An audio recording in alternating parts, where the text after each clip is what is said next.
honor of this ancient holiday, MMN has sent its most trusted investigative reporter, Shapoki Show, to the uninhabited rock, formerly known as the planet Dirt. I think you mean Earth. Oh, Earth. They treated each other like dirt. Let's go to Shapoki. Shapoki, Hi, Sharma. how was your trip? Fine, very good. We used the time-space portal. I really enjoyed that. Aside from some minor earthquakes, all good. I wasn't scared. Has your team come up with much? Yes, Father's Day does seem to have been originated here. The intelligent species here, humans, got to the space, but their actions, or perhaps what they called the ego, caused the extinction of all life forms. Wow. When? Why?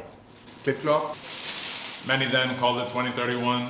However, a strain of the population are responsible for populating the galaxy of Musk.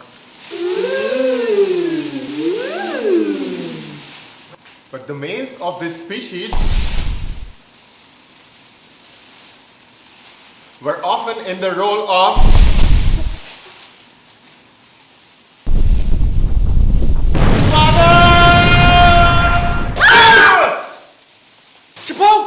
What's happening? Are you alright? Yes, all good. The ground has collapsed. I'm bleeding internally. But still grateful. Medic! Wait. What's this? It's an ancient playback module? Videotape? Perhaps there is some data on the planet's time before its demise. I'm putting it on our robot's playback device.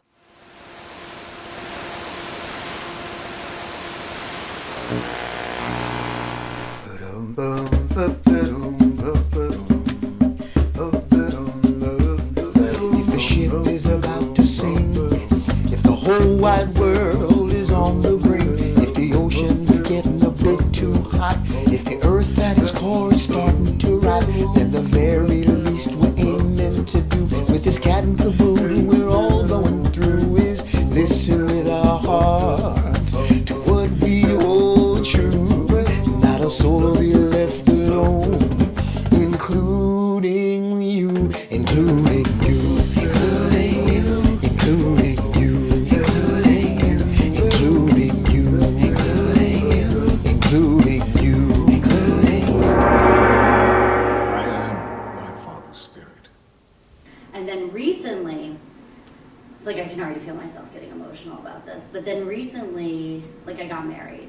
My husband's mother was like, oh, I want to like give you some gifts like before like we get in the car. And like my husband's like half white and half Indian, so his mom's white and like whatever, it's just a different type of like spirit, like they're very Christian like on her side, and it's not a problem, it's just very different from like my upbringing, which is like not very Christian at all. So I was like, oh, I wonder what she's gonna give me. Like most of the time when natives say that, it's like it's gonna be like sage or tobacco and like, or eagle feather, like I want to give this to you. But I was like, oh, I wonder what she wants to give me. And so she gave me like a necklace that's like a daughter-in-law like necklace, and I was like, oh, that's cute, like, you know. And then she gave me this, it was a bouquet tie, and it had like, stop, I'm about to cry. It just had, it had like, I'm still with you going down the aisle. And it was a picture of like my dad, like a really tiny little picture of my dad. And I lost him within like 2020. It was just, it made it very real that like he wasn't gonna be there. And like after that, like I remember looking at it on my bouquet, like it was just like a reminder, like it's okay, like everything's gonna be fine. All the work that you did is gonna work out, you know? And like after that, I remember like it was so chaotic, like the entire wedding, and everyone's like, get the bouquet, don't forget the bouquet. And like all I wanted though was like that little like bouquet hang, because I was like, I want that. And like after that, like I've been traveling with it, and it's weird because it's really hard for me to look at pictures of my dad, even though I miss him. Like I don't like to look at pictures, I don't like to look at videos. I hate when people are like, oh, remember when? I'm like, don't share that shit with me, like it fucks up my whole day and I'm just like a mess afterwards. And it was so weird because like seeing that though, like in that moment was like, it was like everything I needed, and it felt like he was there. And it sounds so stupid because if you've seen the thing, it's like literally like that big, like it's the tiniest picture. But it was just like, just to see his face, just to see him smiling and like looking how I know he would look like if he was there.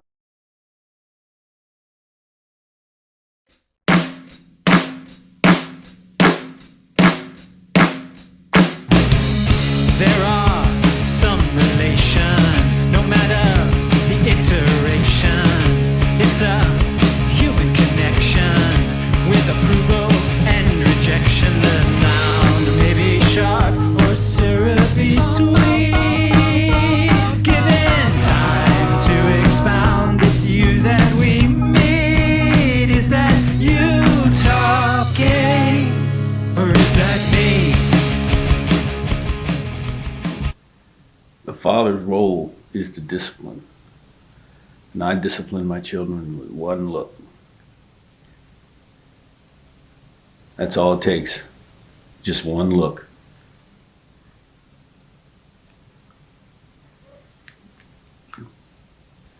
I tell them, I say, you motherfucker, sit down. They do it.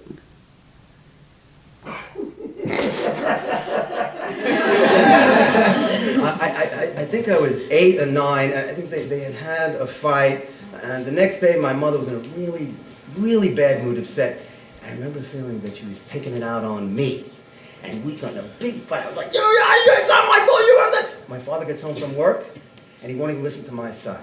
Well, listen to a word I say. I get more angry at him than I am at her. And we sit down to dinner.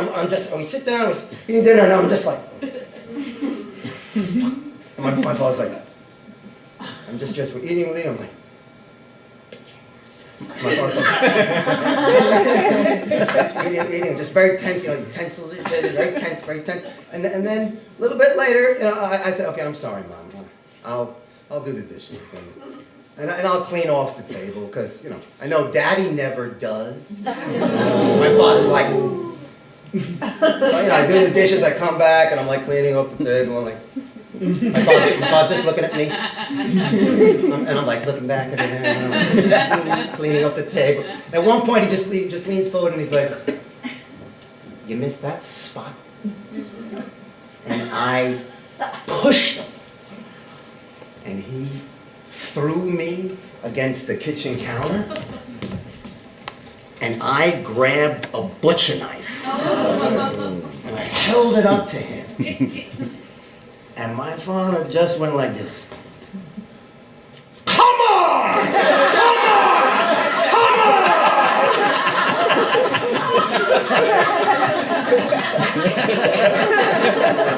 on!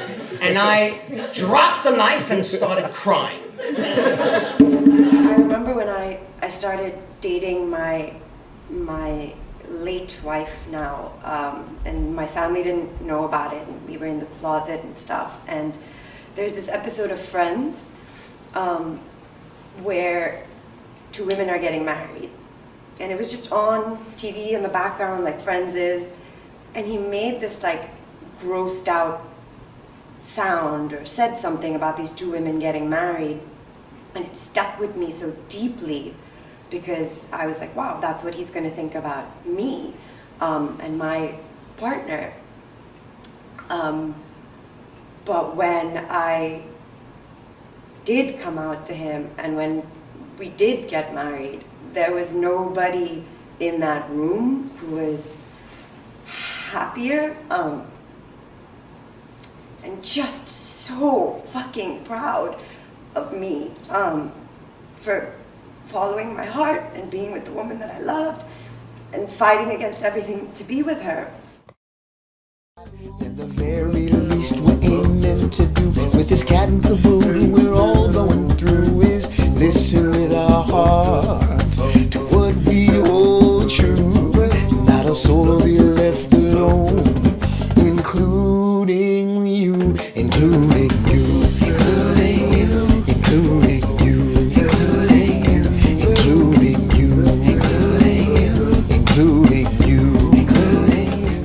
Well, I don't know too much about a father,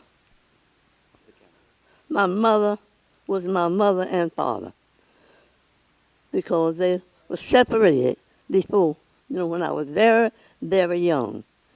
But I still think of him and still love him, but I never knew him.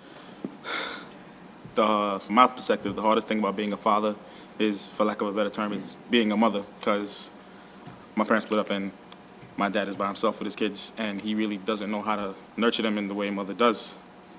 Like, he really doesn't console none of my brothers and sisters, and my father's very distant from everyone. And yeah, so if that situation ever arises for other fathers, the hardest thing that they'd probably have to do is learn how to be a mother as well. And if anything I want to say to my father is just that I'm sorry, and that's it. If I had something to tell him, keep it real, I probably have to say, cut back on the drinking. Yeah, that's it.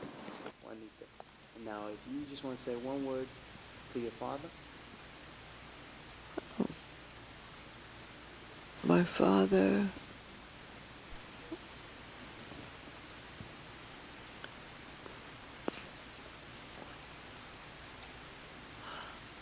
My father. My father.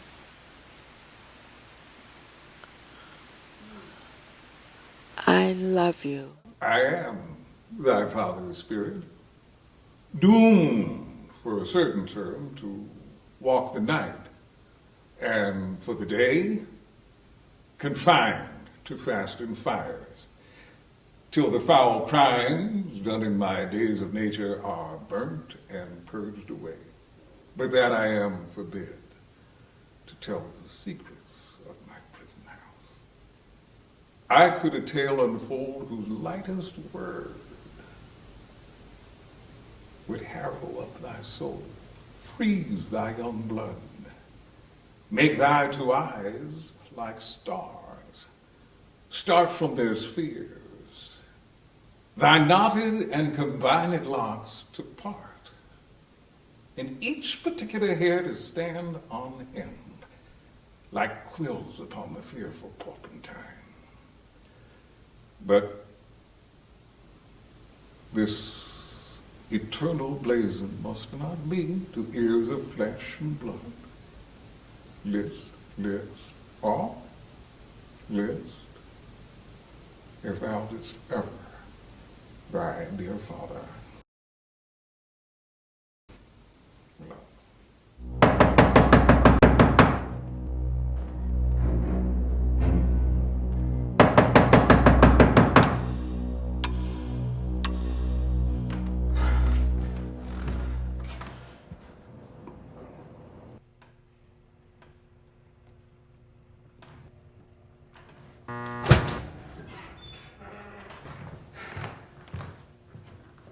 Hello.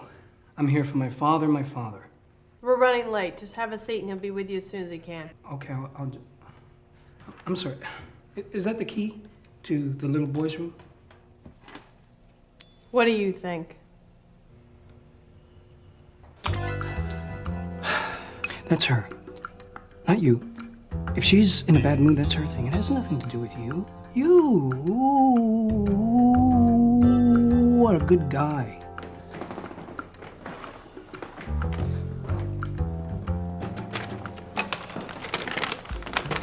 Cut that shit out.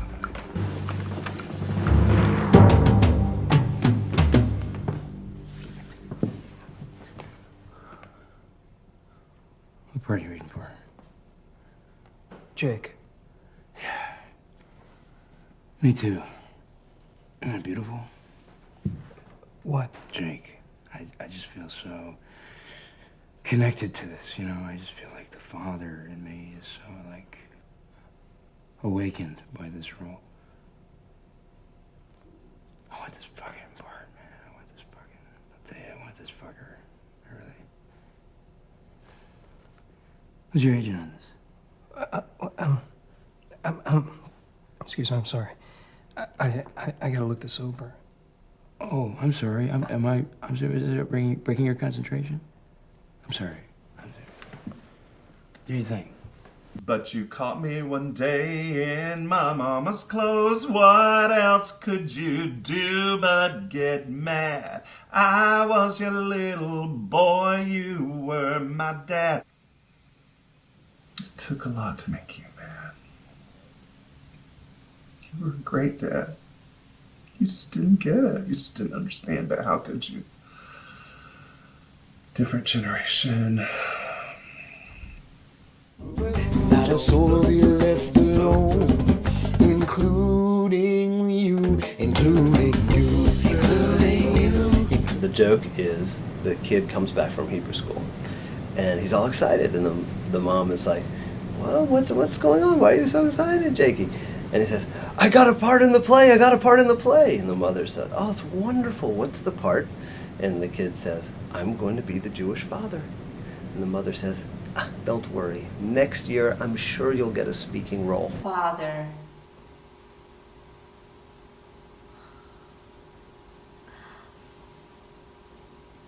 Pure. My father and my family, they're from Liberia, and you know, the start of 1989, there was a civil war that kind of spanned over a decade or so.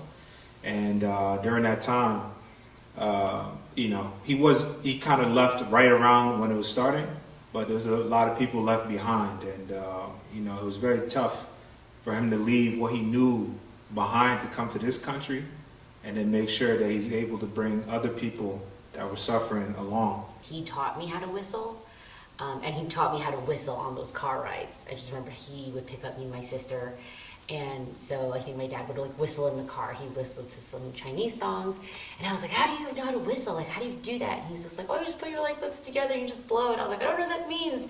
And I just remember like 1 week, like consecutive, like just every day consecutively, just like learning, and then finally like one day being able to get it. So my dad and me are the only ones who can whistle in my family. Including you, including you, including you, including you. When I was 10 years old, they took me to my first baseball game. It was the Mets against the Dodgers, 1988. I was 10 years old, but I looked at the schedule at the beginning of the year. My favorite pitcher was Dwight Gooden, and I plotted out every single game so that we could go to the game that Dwight Gooden pitched. Dwight Gooden gave up. He had a good game. He only gave up 2 runs. The relief pitchers came in. They tied the game. They went into extra innings. Kevin Elster hit a home run. The Mets won 5-4. When we left the stadium, I got separated from my dad. My best friend was with us, and we wanted to get an autograph. So somehow we thought we could find the Mets players. We got separated. We got lost. I was very scared. I remember Shea Stadium, around Shea Stadium was a dump.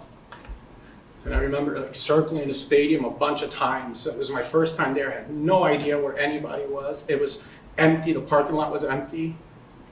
And some random guy in the parking lot, we asked him if he played. And he said, yeah, and he signed a baseball for us. There was no way he was a ball player. But, you know, I thought that day he was. And he said he played for the Dodgers, so that kind of took a little shine off the autograph. But like almost immediately after that, we saw my dad. And I don't remember, he was mad. He was so mad. And I don't remember what he said. But I know I said something back like, you should be thankful that we're okay or something. And he kicked my ass that day in front of my best friend.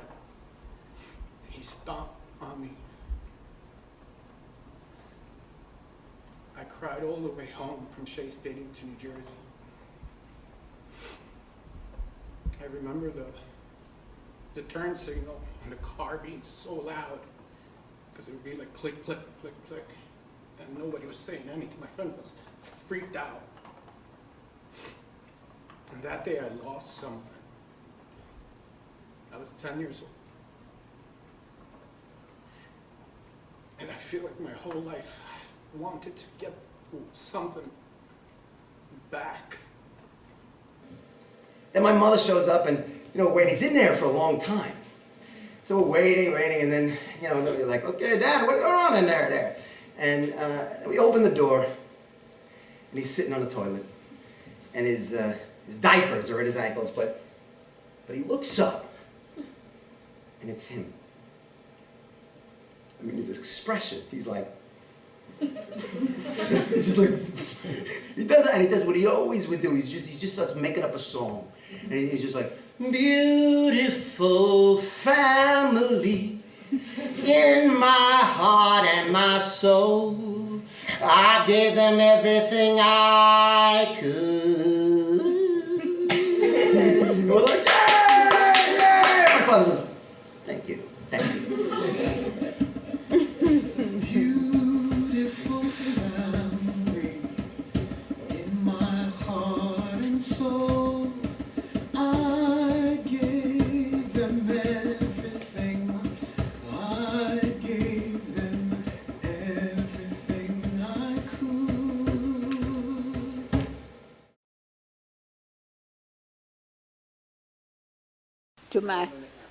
To my father, I still remember the days that I used to take your lunch at the C&W Railroad in New York City, where you worked. In the summer, I would take his lunches when I weren't going to school. Yeah. Love you. I love you too, Stephen. And hurry up, get children. Okay. Let's go. All right. Let's go. Daddy, I am growing up. Love you very much. I fell in love with something you did not expect, but it's no reason to disown. All right. Well, if you go take a vacation with me, then maybe I'll look for a girl and we'll have some children. We go to Egypt. We'll find you a girl there. No. Not That's in the Egypt. best girls now in Egypt. You call me. Need some CDs, some records. Call me, for real. I need some CDs. In your company. Oh, I love you very much. I love you too. You are... You're the best son in the world. Yeah. Yeah. You're the best father. But you have no confidence in yourself. That's the only trouble. Okay. You have no confidence, and you are the best. Yeah. Okay? Goodbye. I have so many good memories with him, and he basically raised me. And when he was, he was having cancer, and we decided to have him back home because, we wanted to spend the last time at home with the family.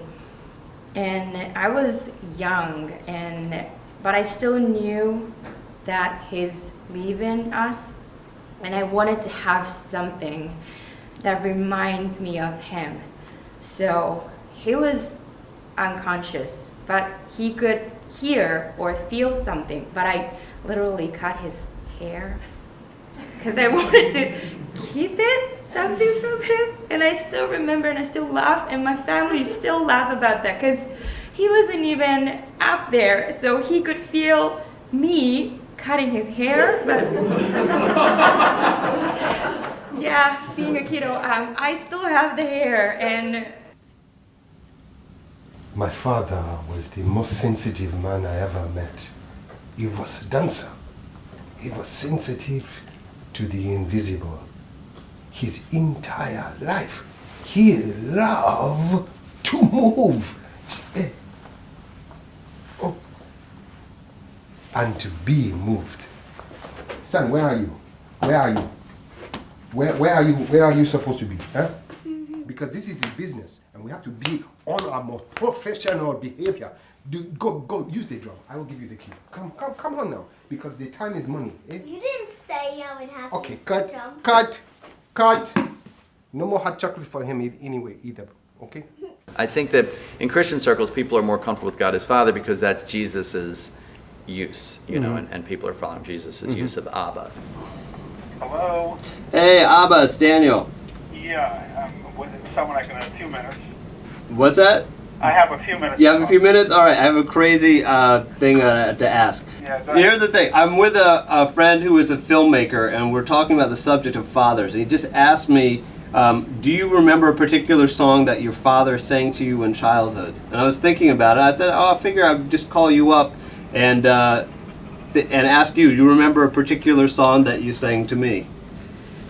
I don't know, did I ever sing to you East Side, West Side? Oh, yeah, that's a classic one. Could you sing it, just a little bit of it? Yeah, East Side, West Side, all around the town. Da-da-da. You don't need to know the words. That's awesome. All right, I'll talk to you later, Dad. Do you have any message for your own father? That I understand him and I loved him, and I always loved him, and I always forgive him, and I understand him, and that it's all love. Since you're 80 years old now, so take good care of yourself, and so yeah, we love you. I mean, I love you, so thanks so much for all the kindness and all the teaching that you gave me. Thank you. I know that you think that you didn't do a good job towards the end of your life, but you did great. You did the best you could. And that thing you said towards the end about doing the best you could has really stuck with me all these years. So we miss you, and I'll see you hopefully not too soon. And I want you to keep praying for me. Thanks. All the boys together, me and Jamie and Rourke, skip the life fantastic on the sidewalks of New York. Thanks for that memory, Abba. But I actually think of, this is my now perspective, I actually think of God as a transgender sort of energy. However, I was born and raised in Alabama and was raised in a very traditional, Christian household, which referred to God as Father. And of course the Bible does, the King James Version, of course. And, it's practically ingrained in my DNA that God is the Father. And that's fine. I had a great father. And I have a good relationship with God.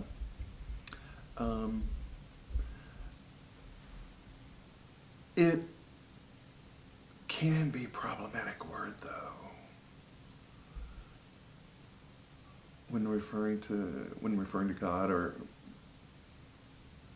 because so many folks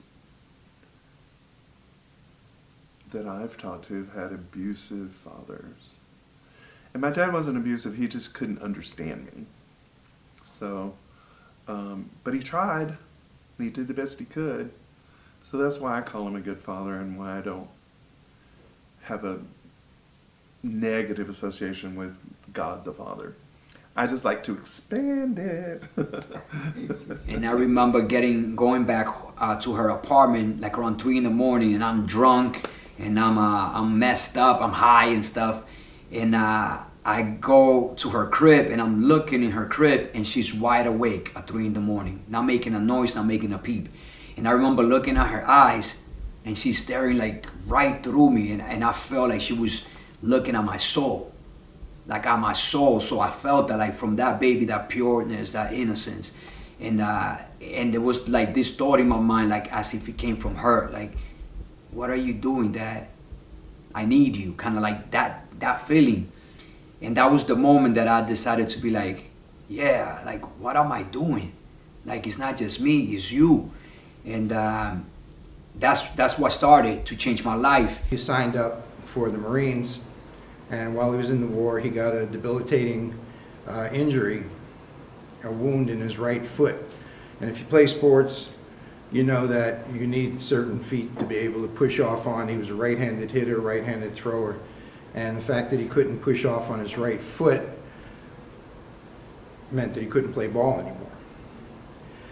So, fast forward, past Little League for me, past Babe Ruth League, into high school, my first at bat, I hit this ball for a home run. And I started running around the bases, doing a Cadillac trot, as they call it, a home run trot. Headed home, and just as I was heading to touch home plate, I saw him kind of a half run, because he couldn't really run on his foot, running around the right field foul pole to the right center field fence where I hit the ball over, and he picked the ball up. He retrieved the ball.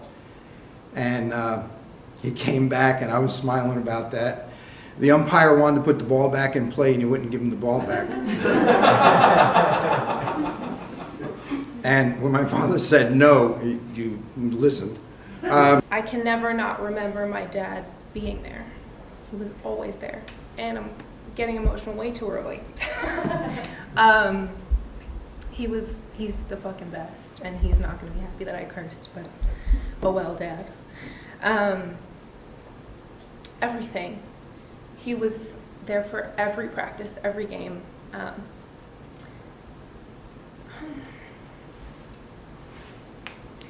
He spent all his time telling me that I could be the best. And the same for my brother. And his encouragement has really shaped how I see myself and my life. I think masculinity is beautiful. And I think that there is, there's a strength and there's this kind of, I've never actually had to put this in words, but there is this kind of protective aura. Like, it's almost like, geez, it's almost like what you expect God to be like, you know? Protecting you, taking care of you, and just being a good human being. Well, the first thing you need to know about me is that I've done over 100 films, TV episodes, and I'm not even going to count the theater. I made my bones in the theater. And my fans love me, and I love them. They're my children. They are my children, and I'm their daddy.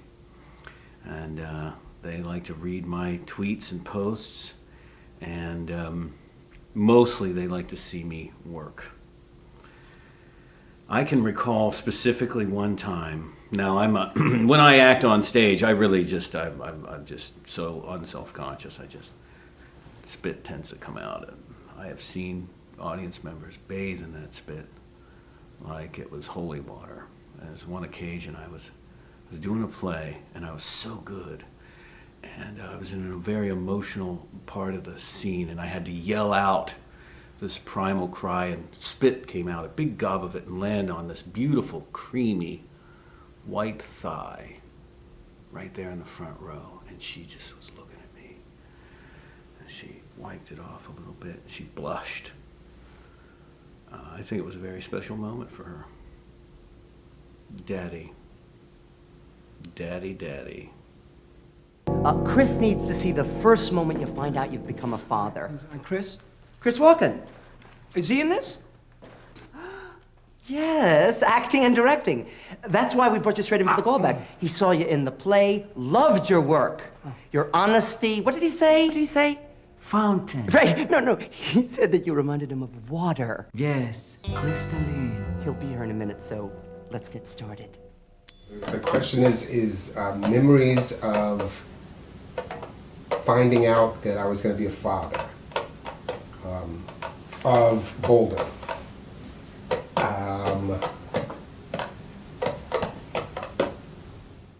Can you stop drumming, please? No, I cannot. Oh my goodness. Okay. I think we've been okay now, Dad.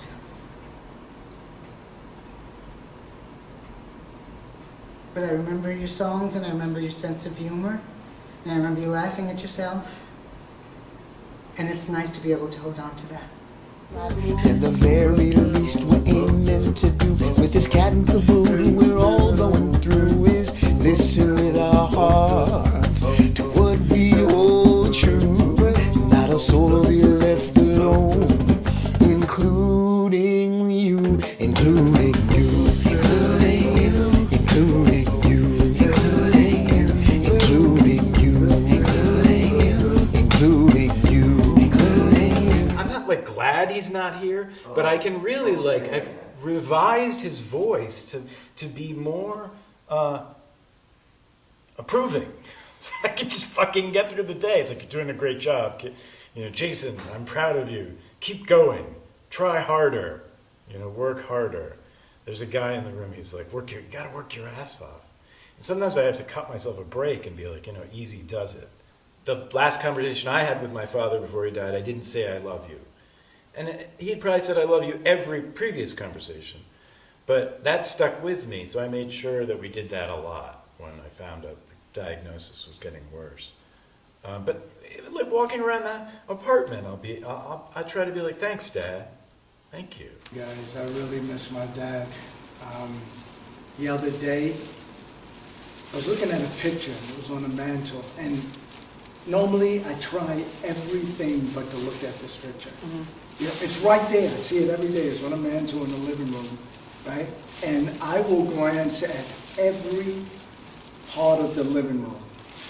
The flowers, the this, the that, other pictures, but I will not stare at that picture with me and him in the picture. And it just hit me, I miss him.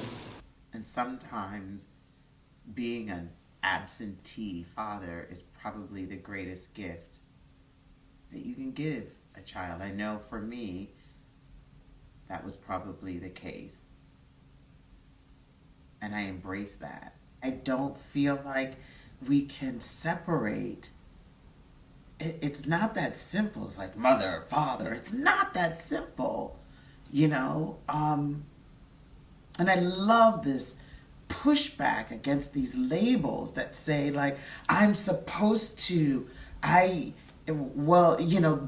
this is what you're supposed to do, and this is what you're supposed to do. And it's like, I don't know, when I want to be wifey, I'll be wifey, Other than that, I'm just going to show the fuck up and do what it needs to be done. And I would hope that each of us do that, So yeah, I'm your mother and your father. I'm your mama and your daddy, your sister and your brother. Whatever it is that you need me to be in order for you to feel like, I got your back. I go to my father's room. Now he's like frozen. He can't walk, can't talk. TV blaring, his mouth open like this. And I go into his room. And I just whisper in his ear. I'm like, Dad, we're all okay. We're all fine. If you want to go, you can go. But if you want to hang around a couple more months, I haven't told anybody this then, but it's finally happened. Boco's pregnant, I'm gonna be a father. A dad. It's a boy. And he didn't wake up, his eyes didn't clear or anything like this, but he did. He did move his head. And he looked at me. Every time it rains, pennies from heaven. Don't you know each cloud contains pennies from heaven? You'll find your fortune falling all over town. Make sure your umbrella is upside down. Whoa. Take it again. She's beautiful. She looks just like Tammy.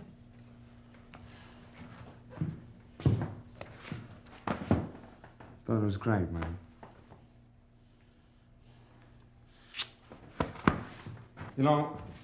I got 2 children and a wife.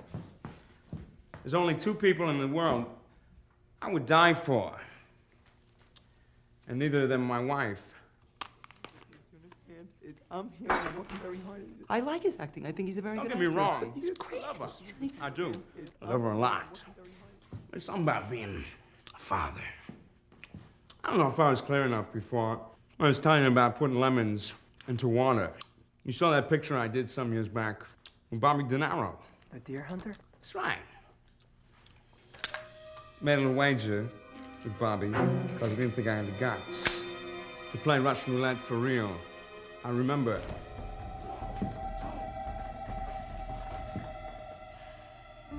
I remember when I put the bullet into the chamber. First thing I thought of was my children. I kiss it It's all right. Chris, we have to be out of here by 5. Hey, what I fucking tell you? I'm not here to be anyone but me! Daddy, I'm not here!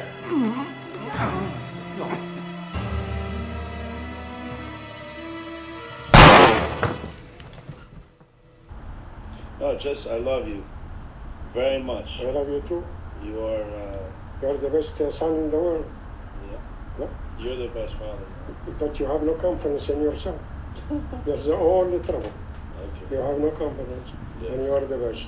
Yeah. Okay? Goodbye. You know, I really notice, because he's been gone, you know, like a dozen years now. And I know what I notice is, you know, he doesn't speak to me in my dreams. He doesn't appear, you know, but I feel him inside of me, and I observe him in me. What would I say? I mean,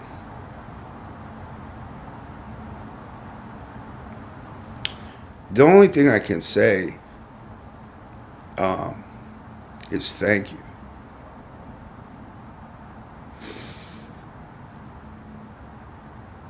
Thank you, because all the most important things that you gave me, and I'm okay, and I'm going to continue to be okay, and I don't think that there's God in heaven the way that I was taught. But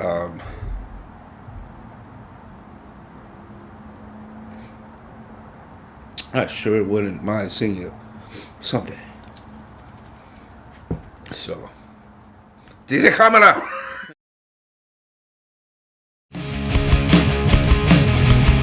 We're on vacation, taking some tours around the world to hear of you and yours.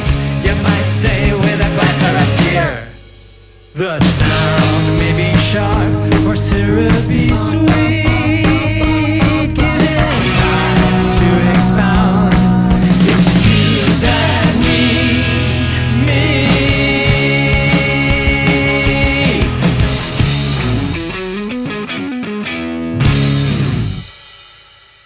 What does the word father mean to you? Means hang out. Like what kind of hanging out?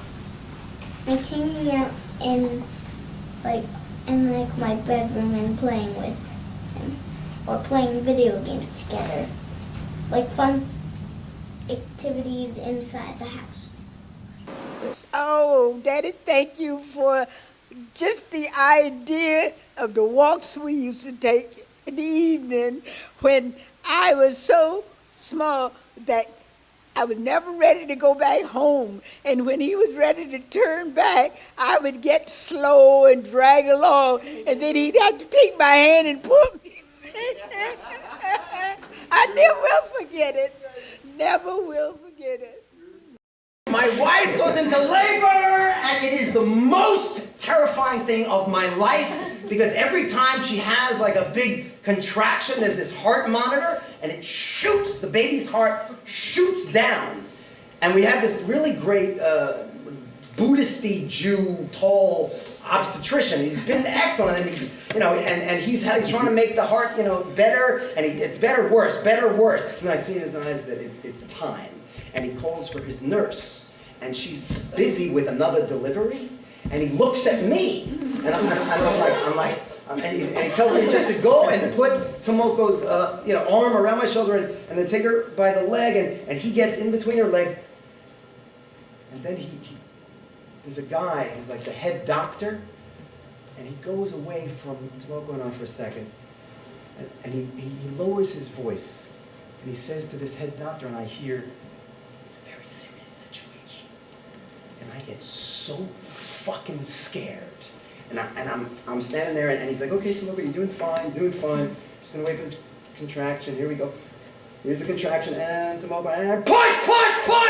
The thermometer's doing this, and the baby starts coming out. She's like, okay, and push. The baby comes and cuts her down there a little bit. Comes out, the umbilical cord is twice wrapped around the baby's neck, but he unravels it quickly. And this boy is healthy. This boy is perfect. That's how I feel when I have it. Like, I just feel like he's like walking behind me, and it's like all of like the contents of my medicine bag. Like, it's one of the things that's like the least Indian. Like, it's something she ordered off of Etsy, and it's a little thing she put together, but it doesn't matter, you know? Like, it's still, it was like it was so meaningful, and like nobody else like really did that for me. Like, nobody else did that. Like, everyone was like the wedding, the bouquet, the dress, but she was the only person, because she had lost her mom and dad when she was young too, like similar to my dad. So it's like she was the only person who did that, and like I'll never forget that moment. I'll never forget like hugging her in the van and crying with her, and like I remember her saying like, "You're gonna be okay." Oh my God, I love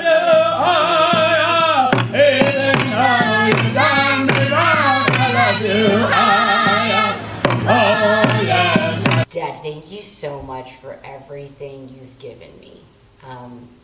There's like so many blessings, you know, and I'm so proud of you. I really am. I don't say it, but I definitely mean it. So yeah, thank you for teaching me so many things, but you know, I don't think you've ever known, but like my favorites are the snapping and the whistling. Let's see.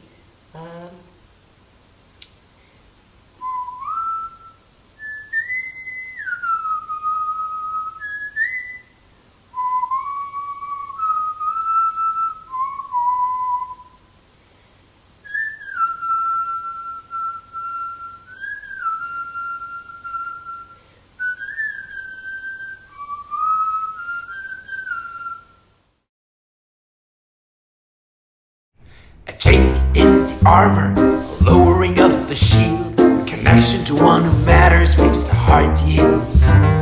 There's life we cannot see, like a vacation of the tree, billions of roots underneath, like a spiritual reef, an infinite rainbow, a gigantic wave, lasers of meaning born from a gaze, moving past the trivial of what entertains and what bores to the sacred connection, you and yours. Past the trivial entertains and bores. Sacred connection, you and yours. Past the trivial entertains and bores. Sacred connection.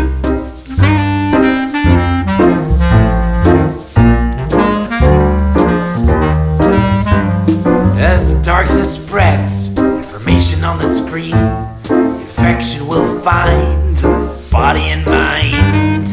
No matter what occurs, a measureful and utility, a drop of hypocrisy will undo the curse. This time we stop the endless chatter and connect about who truly matters. The nightmare will turn and wet our bed sores as we share and listen to the sacred connection, you and yours. Past the trivial entertains and bores. Sacred connection, you and yours. Past the trivial that entertains and bores. A sacred connection, you and yours. Past the trivial entertains and bores. A sacred connection, you